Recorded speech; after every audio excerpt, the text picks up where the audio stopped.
Rasulullah Sallallahu Alaihi Wasallam dalam satu hadis bersabda, "Idza matal insan inqata'a anhu 'amaluhu illa min thalathah, shadaqatin jariyah, wa ilmi yuntafa' bih, wa waladin salih yad'u lah." Rasul bersabda, bila seorang manusia telah meninggal, maka inqata'a anhu 'amaluhu, maka amal perbuatannya itu terhenti, terputus. Artinya orang kalau sudah meninggal, maka tidak ada lagi kesempatan bagi dia untuk beramal ibadah, untuk berbuat baik sebagai bekal bagi dia di kemudian hari. Jadi dari sabda Rasul ini sepertinya tidak ada yang aneh, karena emang wajar orang kalau sudah meninggal dia tidak bisa lagi berbuat. Orang kalau sudah meninggal dia tidak bisa lagi beramal. Jadi orang kalau sudah meninggal, jangan bayangkan nanti begitu sudah meninggal, sudah masuk ke alam barzakh, kemudian jangan berpikir kita kalau sudah di alam barzakh kan tidak bisa lagi memasak, tidak bisa lagi buat minuman. Jadi kalau tidak bisa lagi memasak, tidak bisa lagi buat minuman, berarti ada kesempatan supaya waktu tidak terbuang sia-sia, maka digunakan kesempatan untuk berpuasa. Jadi nyampuh hukum tanya puasa alam barzakh itu tidak ada pahalanya. Orang kalau sudah di alam barzakh, walaupun dia sholat, itu tidak ada pahalanya. Orang dalam alam barzakh, walaupun dia berpuasa, dia niat puasa Ramadan misalnya, dia tidak mendapatkan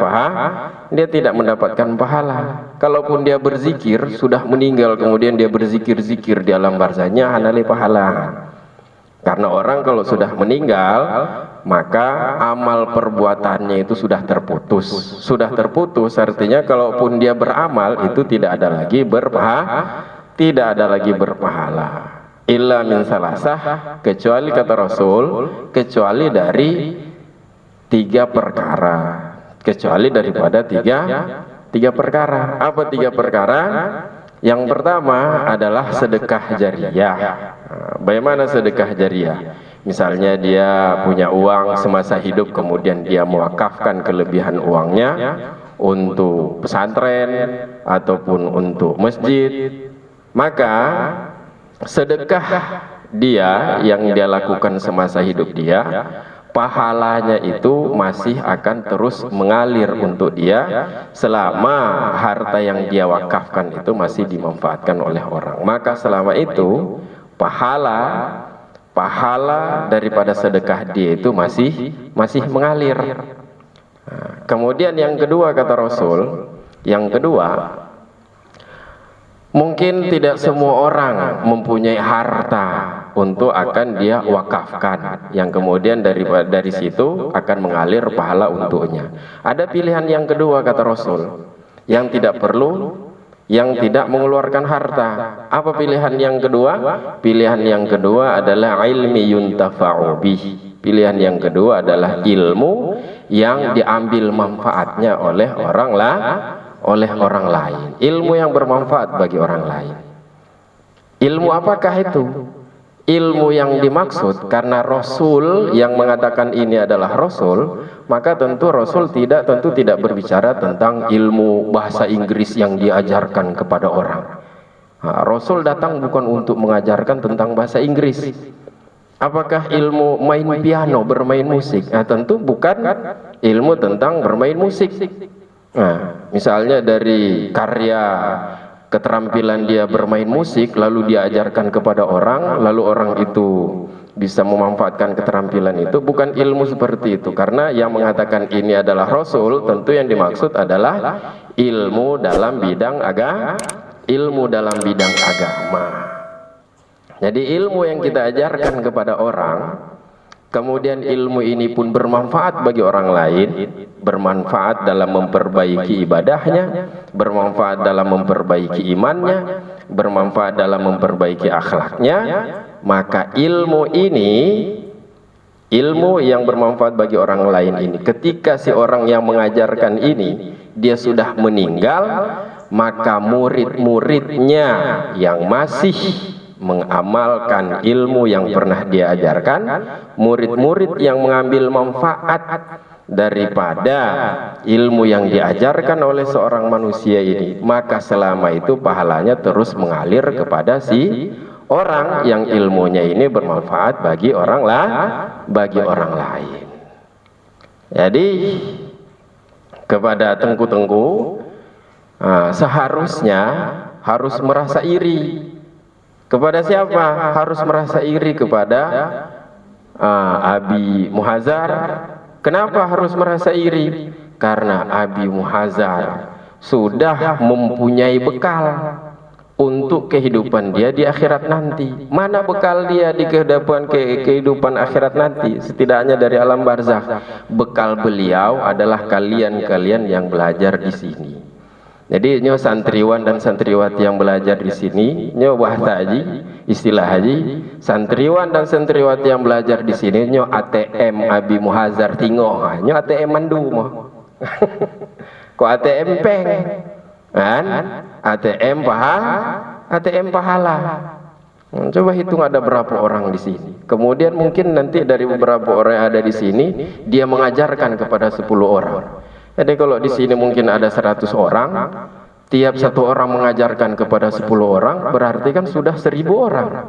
1000 orang yang mengamalkan ilmu yang pernah diajarkan oleh Abi Muhazar ataupun guru-guru, pahala semuanya mengalir walaupun orangnya sudah meninggal. Kemudian kalau seandainya tidak mempunyai ilmu, dia tidak punya harta untuk dia bersedekah, dia juga tidak punya ilmu. Kalaupun dia tidak punya ilmu, maka upayakan di kemudian hari, upayakan harus punya cita-cita. Cita-citanya apa?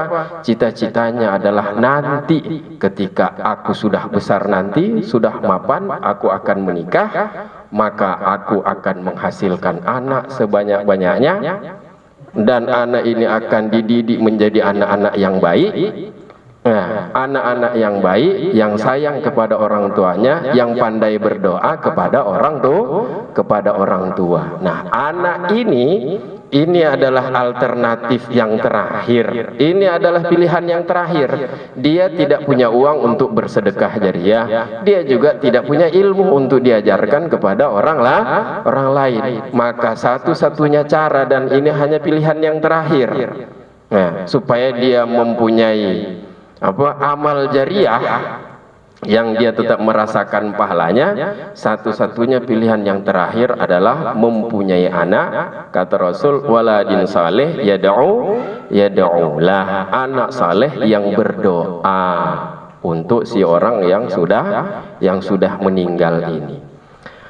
Jadi inilah keutamaan daripada ilmu.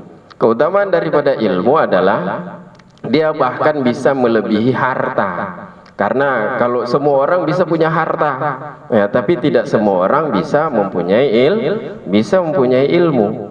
Nah, jadi orang kalau dia punya ilmu kemudian diajarkan kepada orang lain, maka ketika dia sudah meninggal pun, maka selama ilmu yang diajarkan itu bermanfaat dan masih diamalkan oleh orang-orang yang pernah diajarkan, maka selama itu pahalanya masih terus mengalir kepada si orang itu.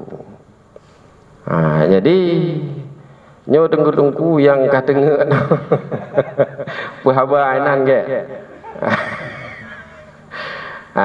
Jadi harus punya tekad seperti itu, harus punya cita-cita. Nah, apa cita-cita? Menyo kekayaan nyo hana dente.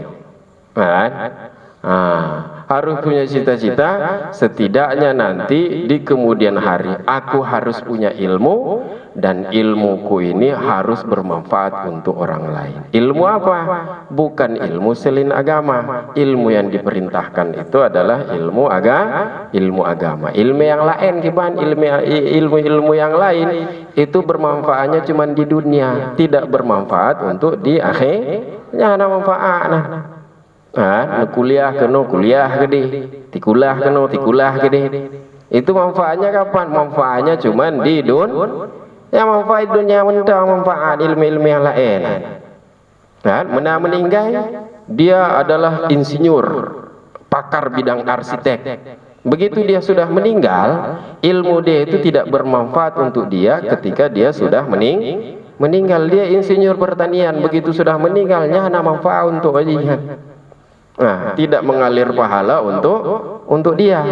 Tapi orang yang walaupun dia cuman menguasai Iqra, dia cuman pandai mengajar Iqra, dan Iqra ini diajarkan kepada orang lain sehingga orang lain ini bisa membaca surat Al-Fatihah, bisa hafal surah Al-Fatihah, dan dengan begitu solat dia menjadi baik, maka ilmu si orang ini walaupun yang diajarkan itu cuma Iqra, itu akan bermanfaat bagi dia selama murid-murid yang dia ajarkan itu masih mengamalkan ilmu tentang tata cara membaca Al-Quran. Nah, maka ji lembaga harus iri kepada guru-guru, kepada Abi Muazzar, gak nyangkan ATM-nya ATM mandu.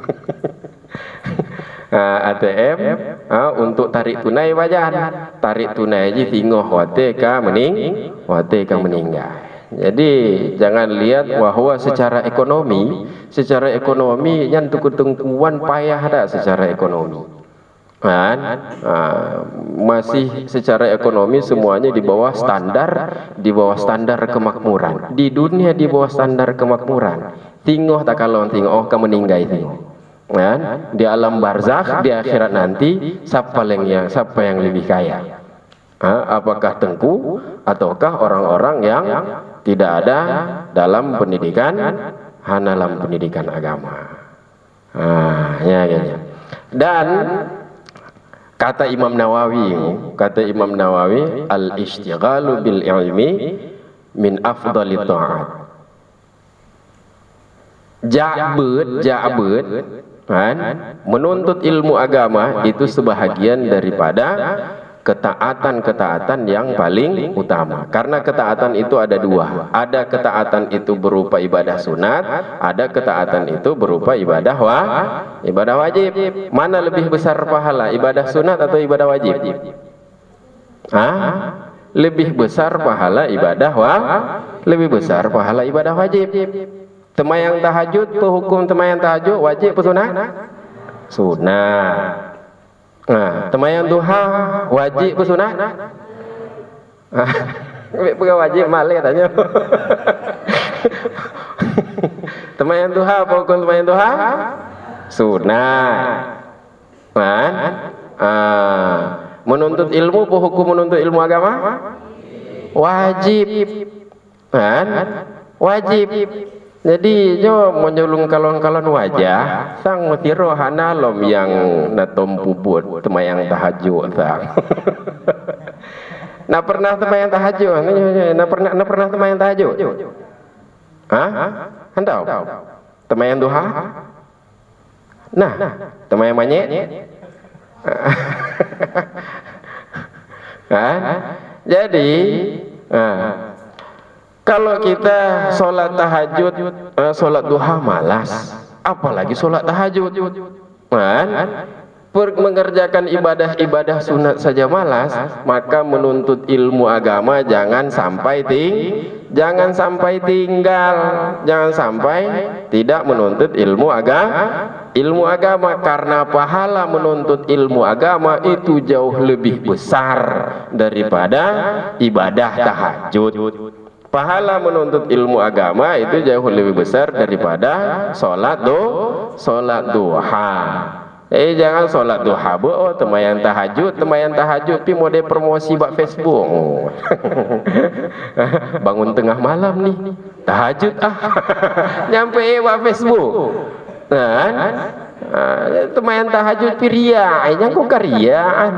Di akhirnya pahala tahajud gadoh, yang ada dia disiksa karena ria itu hukumnya adalah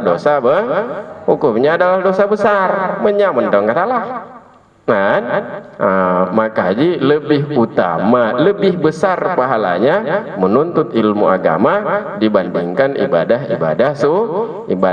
sunat. Itu kalau mau dibanding-bandingkan mana yang lebih utama. Jadi mek banding-banding kamu dengku-dengku ngoncih ahli-ahli ibadah yang hantom jabur udaya je dengku je soleh dah aku nato ibu di hantam bawai lah yo montong hayu dengku ngonjih ahli ibadah yang tidak pernah belajar agama ataupun kalau dia pernah belajar agama tidak pernah diajarkan kepada orang lain.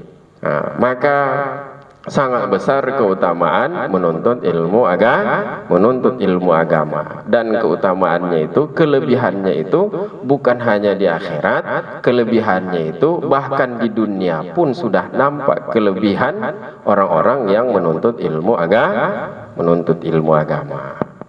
Jadi harus semangat karena kekayaannya golom dente kaya aranya yang kadente kaya jadi kalaupun sudah pasti kaya itu masih terdapat kekurangan kalau kaya saja tapi tidak punya pengetahuan agama yang bisa diajarkan kepada orang lain. Jadi Bang siap tuntut ilmu agama? Siap bejit ke orang malim? Bejit ke ulama? Hanya harus siap bejek ku ulama karena pilihan si dua, aku maunya konjek ku ulama, jek ku nelu.